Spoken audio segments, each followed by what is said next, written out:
नमस्कार, मी अक्षय. एडियन बातमीपत्रात आपलं स्वागत आहे. आज दिवसभरात घडलेल्या संपूर्ण घटनांचा आढावा आपण घेणारच आहोत. तत्पूर्वी नजर टाकूया आज दिवसभरात घडलेल्या काही महत्त्वाच्या ठळक घडामोडींवरती.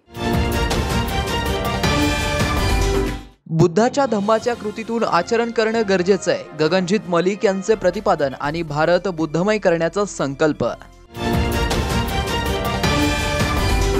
मुख्यमंत्री यांच्या उपस्थितीत पाणी टंचाईच्या बैठकीनंतर देखील छत्रपती संभाजीनगर शहराच्या जिल्ह्याचा पाण्याचा प्रश्न जैसे थे. आता बघूया सविस्तर बातम्या. परदेशात बुद्धाच्या धम्माचा तेथील उपासक करत असलेले आचरण आणि आपल्या देशात आपण करत असलेले बुद्धाचे आचरण समजून घेणे गरजेचे आहे. त्यासाठी येणाऱ्या काळात परभणी येथे गोल्डन टेम्पल, मुलांना बुद्ध भिक्षूचे बौद्ध धर्माचे थायलंड येथे प्रशिक्षण असे विविध उपक्रम राबवणार असल्याची माहिती सुप्रसिद्ध अभिनेता व गगन मलिक फाउंडेशनचे प्रमुख गगन मलिक यांनी एडियन सोबत बोलताना दिली आहे. हॉटेल रामा इंटरनॅशनल येथे आयोजित एका पत्रकार परिषदेत ते बोलत होते. यावेळी राजेंद्र कांबळे यांच्यासह मान्यवर उपस्थित होते. पुढे पत्रकार परिषदेनंतर एडियन सोबत बोलताना त्यांनी खरा बुद्ध धम्म आता वैश्विक पातळीवर लोक समजावून घेऊ लागले आहेत. सिद्धार्थ गौतम यांची भूमिका करताना त्यांचे जीवन चरित्र वाचण्याची मला संधी मिळाली. चरित्र वाचतानाच मला त्यांनी सांगितलेल्या धम्माविषयी जाणून घेण्याची इच्छा निर्माण झाली आणि या इच्छेतूनच मी हा धर्म स्वीकारला असून बौद्ध धर्माचा प्रसार आणि प्रचार करत आहे. त्यासाठी देशातील विविध सामाजिक संघटना फाउंडेशनला मी जोडले जात आहे, असेही ते म्हणाले. नमो बुद्धाय, जय भीम. मैं गगन मलिक आज औरंगाबाद में हूँ और मेरा आने का कारण ये है कि राजेंद्र जी जो हमारे कांबले साहब हैं वो एक धम्म देशना का उन्होंने प्रोग्राम रखा है. दूसरा साल है और हज़ारों की संख्या में लास्ट टाइम भी लोग आए थे, इस बार भी आ रहे हैं. मैं चाहता हूँ कि ये कार्यक्रम इस बार भी अच्छा बने, इसलिए इसे अटेंड करने के लिए यहाँ पर आया हूँ मुख्य अतिथि के रूप में. मुझे अच्छा लग रहा है. आज काफ़ी लोगों से भेंट हुई और काफ़ी चर्चाएँ भी हुई कि अब ये समय आ गया है धम्मचक्र को गतिमान करने के लिए. तो धम्मचक्र को गतिमान करने के लिए हमारी गगन मलिक फाउंडेशन और हमारे जितने भी युवा मित्र हैं जो हमारे साथ जुड़े हैं वो हम सारा कार्य कर रहे हैं. उसी का ये कार्यक्रम भी ये हिस्सा है और आने वाले समय में बहुत सारे कार्य इसमें छोटे भिक्षुओं की शिक्षा के बारे में बात करें, धम्म स्कूल के बारे में बात करें, या फिर श्रामनेर शिविर के बारे में बात करें, या दूसरे देशों में जाके उनका ट्रेडिशन कल्चर सीखने की बात करें. तो ये सारी फील्ड में जिसे हम कहें धम्म की फील्ड में हमारा फाउंडेशन काम कर रहा है और हम उम्मीद करते हैं कि लोग हमारा साथ देंगे और हम मैक्सिमम जितना हो सके उतना हम धम्म का प्रचार प्रसार करेंगे, क्योंकि आज की तारीख में ये रिक्वायरमेंट है भारत की नहीं बल्कि पूरे संसार की. आप देख रहे हैं कितने युद्ध हो रहे हैं, सब कुछ हो रहे हैं, तो पूरे संसार को आज की तारीख में बुद्ध की ज़रूरत है और ये तो बुद्ध भूमि है, तो यहाँ सबसे ज़्यादा ज़रूरत है. लोकसभा निवडणूक अनुषंगाने MIT महाविद्यालयात मंगळवार दिनांक 4 जून रोजी मतमोजणी होणार आहे. त्यासाठी मतमोजणी केंद्र परिसरात प्रत्यक्ष मतमोजणीच्या दिवशी अधिकची सुरक्षा व्यवस्था सज्ज ठेवावी असे निर्देश जिल्हाधिकारी तथा जिल्हा निवडणूक अधिकारी दिलीप स्वामी यांनी आज दिले आहे. लोकसभा सार्वत्रिक निवडणूक 2024च्या प्रक्रियेअंतर्गत 4 जून रोजी औरंगाबाद लोकसभा मतदारसंघाची मतमोजणी ही MIT कॉलेज बीड बायपास येथे संपन्न होणार आहे. त्या दृष्टिकोनातून संपूर्ण तयारी झालेली असून आज उमेदवारांच्या संदर्भात उमेदवारांची बैठक घेऊन त्यांना आम्ही सर्व ते आयोगांच्या सूचना आणि गाईडलाईन्स त्यांना सांगितलेल्या आहेत. आज आपल्या माध्यमातून सुद्धा सर्वसामान्य नागरिकांपर्यंत हा विषय आम्ही घेऊन जातो आहोत. मतमोजणी केंद्रावर जी प्राथमिक तयारी व्हायला पाहिजे ती संपूर्ण होत आलेली आहे. त्यामध्ये पोलीस बंदोबस्त आणि मतमोजणी केंद्रातील सर्व अधिकारी कर्मचाऱ्यांच्या टेबलचे अरेंजमेंट प्रत्येक विधानसभा मतदारसंघात 14 टेबल्स त्या ठिकाणी लावले जाणार आहेत. त्यासाठी जवळजवळ 990 अधिकारी कर्मचारी आम्हाला मतमोजणी केंद्रामध्ये प्रत्यक्ष मतमोजणीचं काम करण्यासाठी लागणार आहेत.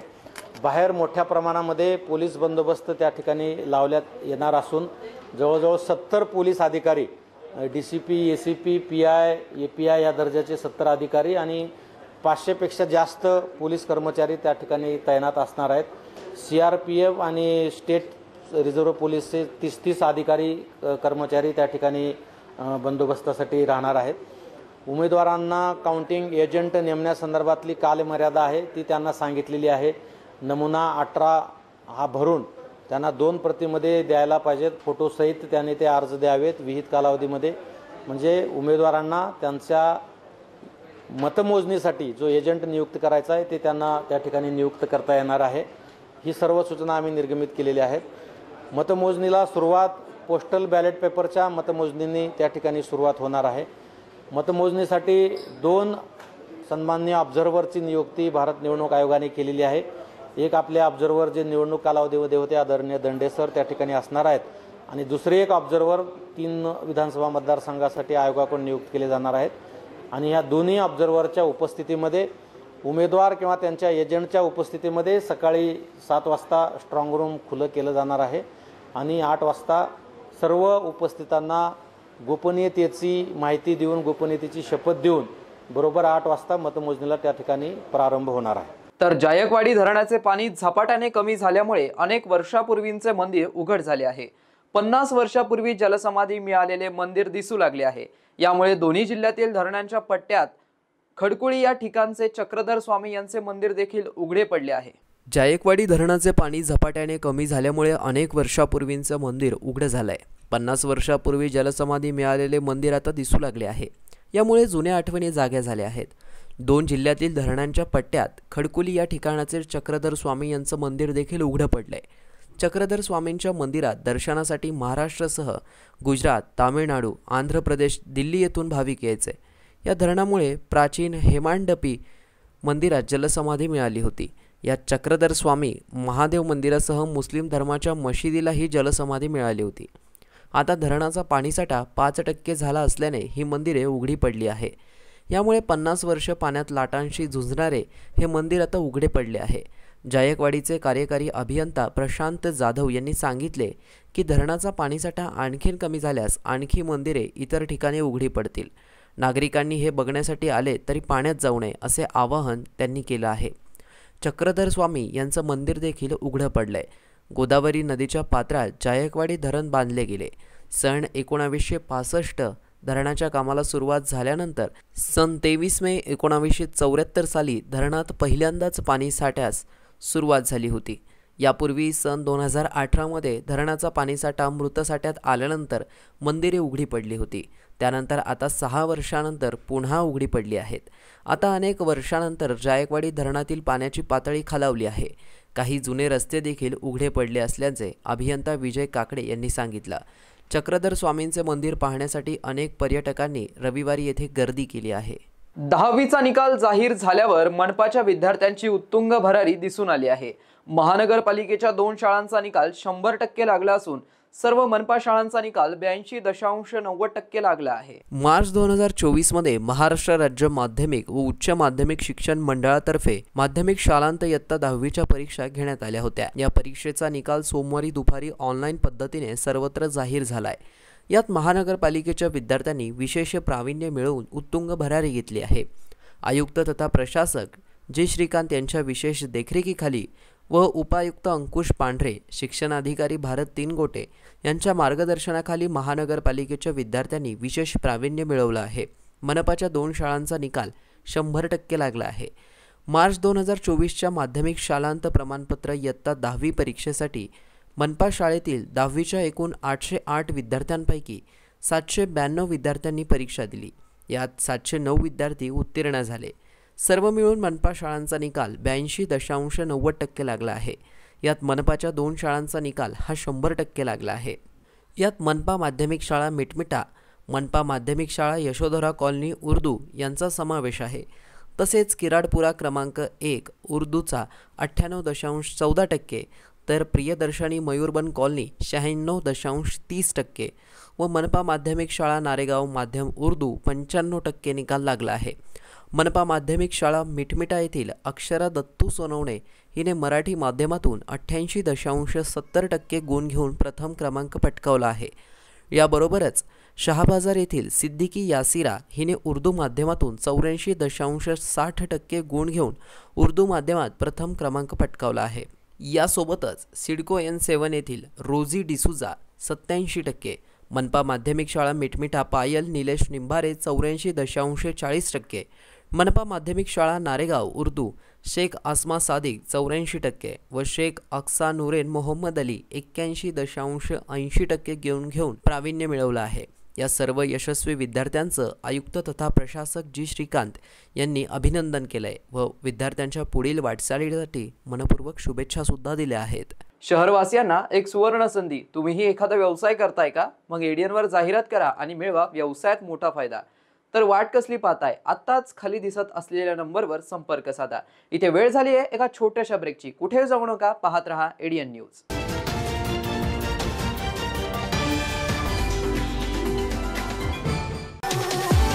संभाजीनगरकरांसाठी खुशखबर खुशखबर खुशखबर। आता केशर, हापूस, लंगडा, गुलाब खास, इमरती, सफेद मालोदा, काला मालोदा, शक्करगोटी, अल्फान, खुदूस, मलगोबा, चीनी मलगोबा, राजापुरी, सिंधू, मुर्शेदाबादी, बदाम, खोबरा, तमचा, बत्ताशा, पायरी, हुर, दूध पेडा, दिलपसंद, निरंजन, तोतापरी, गावरान केशर, माया, केंड, टॉमी, लिली, ऑमलेट, अगरबत्ती, गावरान, दशहरी। मंडळी, ही सगळी आंब्यांची नावं आहेत आणि हे सगळे आंबे आपल्याला खायला मिळणार आहेत, तेही आपल्या शहरात म्हणजेच छत्रपती संभाजीनगरमध्ये। कृषी विद्यापीठ फळ संशोधन केंद्र, हिमायतबाग, छत्रपती संभाजीनगर येथे हे विविध प्रजातीचे आंबे आपल्याला खायला मिळणार आहे। तर वाट कसली पाहताय? आताच भेट द्या आणि या निरनिराळ्या आंब्यांची नैसर्गिक पद्धतीने ऑर्गॅनिक पद्धतीने पिकवलेल्या आंब्याचा मनमुराद आनंद लुटा। तर आजच संपर्क करा। सचिन कुंढारे 9975 51 11 42, दिलीप जाधव 94 21 66 70 02, गणेश उंद्रे 88 30 67 46 58। आता नैसर्गिक पद्धतीने पिकवलेला आंबा थेट हिमायतबाग ते ग्राहक। मस्त मास्क पहना रे तूने। Thank you sir. वो जान बचाने के लिए पहनना पड़ता है ना सर। रेडीमेड है या टेलर मेड है? ऑनलाइन ऑर्डर किया है सर। एक और है क्या? है ना सर। देना। बहुत मस्त लगे आपको। ये ना सर। ये ना भाई, जान बचाने के लिए बाइक चलाते वक्त सिर्फ खोपड़े पे मास्क पहनेगा तो खोपड़े को कौन बचाएगा? समझ गया सर। हेलमेट ऑनलाइन ऑर्डर कर, वरना हमेशा के लिए ऑफलाइन हो सकता है। Okay sir. ये ले। चल हम ये भी ऑनलाइन भर दे। हेलमेट पहने, ट्रैफिक नियमों का पालन करे, जिंदगी के सफर को सुरक्षित रखे।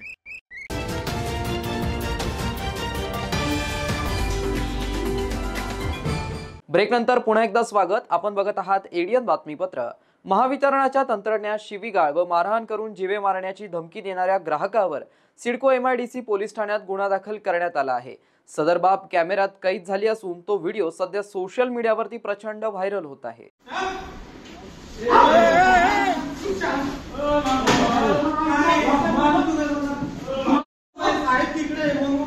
महावितरणाच्या तंत्रज्ञास शिवीगाळ व मारहाण करून जीवे मारण्याची धमकी देणाऱ्या ग्राहकावर सिडको MIDC पोलीस ठाण्यात गुन्हा दाखल करण्यात आलाय। कमरुद्दीन बागवान फत्ते मोहम्मद असं आरोपीचं नाव आहे। महावितरणाच्या चिकलठाणा MIDC शाखेत कार्यरत वरिष्ठ तंत्रज्ञ प्रेमचंद चव्हाण हे दोघे सोमवारी 27 मे रोजी दुपारी ग्राहकांना वीज बिल थकबाकी वसुलीसाठी फोन करत होते। त्यावेळी आरोपी कमरुद्दीन बागवान फत्ते मोहम्मद हा नारेगाव नाला DPचा फ्यूज गेला असे म्हणत कार्यालयात येऊन शिव्या देऊ लागला। त्यांची वीज जोडणी नारेगावला नाला DPची आहे का हे तपासण्यासाठी त्यांना चव्हाण यांनी लाईट बिलची प्रत मागितली असता आरोपीने शिवीगाळ केली। तसेच चव्हाण यांची कॉलर धरून मारहाण केली। चव्हाण यांनी बचाव करण्याचा प्रयत्न केला असता पुन्हा त्यांना आरोपीने चप्पल काढून मारली। तुला छाटून टाकीन असे म्हणत फिर्यादीस जीवे मारण्याची धमकी दिली। या घटनेनंतर चव्हाण यांनी सिडको MIDC पोलीस ठाणे गाठून फिर्याद नोंदवली। त्यावरून आरोपी कमरुद्दीन बागवान फत्ते मोहम्मदवर गुन्हा दाखल करण्यात आलाय। सदर घटना ही मोबाईल कॅमेऱ्यामध्ये कैद झाली असून तो व्हिडिओ सध्या सोशल मीडियावरती व्हायरल झाला आहे। मराठवाड्याच्या पाणी प्रश्नाला घेऊन खुद्द मुख्यमंत्री एकनाथ शिंदे यांनी शहरात येत आढावा बैठक घेऊन पाण्याची परिस्थिती आटोक्यात आणण्याचा आवाहन आणला।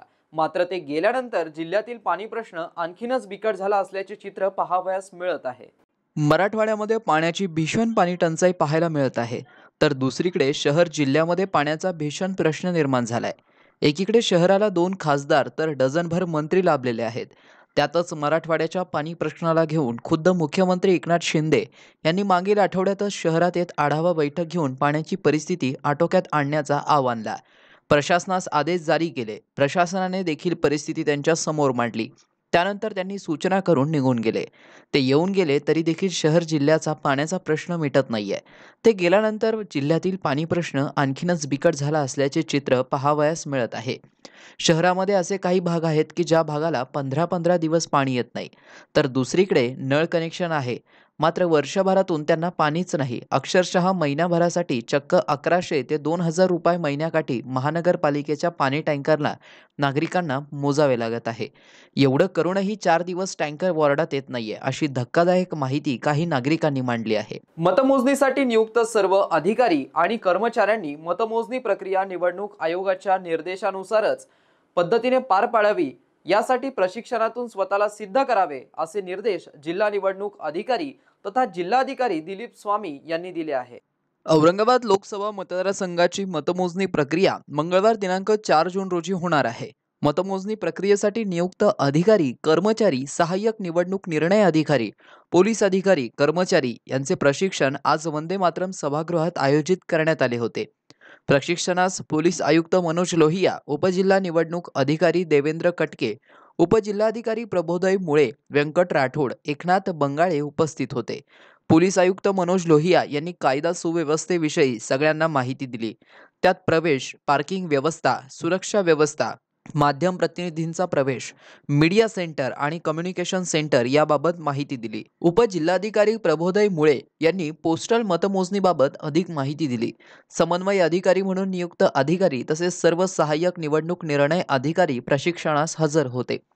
जिल्हाधिकारी स्वामी म्हणाले की मतमोजणी प्रक्रियेत काम करताना निवडणूक आयोगाने दिलेल्या निर्देशाप्रमाणे सर्व नियमांचं पालन करावं.